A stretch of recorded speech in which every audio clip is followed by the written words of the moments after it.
So tatanungin natin ang ating Clash panel. Ano pong masasabi nyo kay Chloe? Hello, hello! Hello po. Kabalen! Hello po. Hello, hello. Wow, biyasa ko. Ditak lang.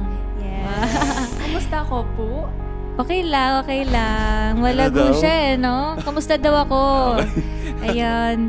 Ang ganda ng rendition mo sa song. Na feel ko talaga na ramdam mo yung song, pati yung nuances mo while singing, bawat lyric, pati yung paghinga mo, nararamdaman ko na may emosyon talaga. I love your stage presence and you're so beautiful. Thank you so much po. So are you po? Hi, Chloe! Hello po. Ayan, siguro yung kailangan na lang is yung eye contact mo sa amin and pati sa audience. Parang di mo pa alam kung saan ka titingin. Pakita mo ba sa amin yung emotions na pinapa-feel mo sa amin. Pero sobrang ganda ng performance mo. Congratulations. So much po. Hi, Chloe. Kamusta? Okay lang po.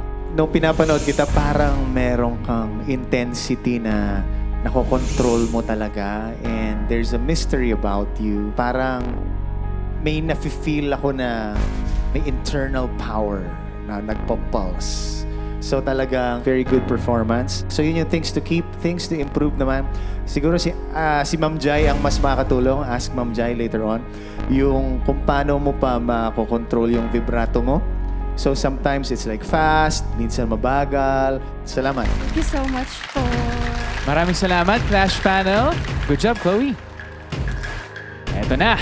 Handa ng tapatan ni Bev ang performance ni Chloe. Susunod na yan. Dito lang sa The Clash Teens, isa laban sa lahat!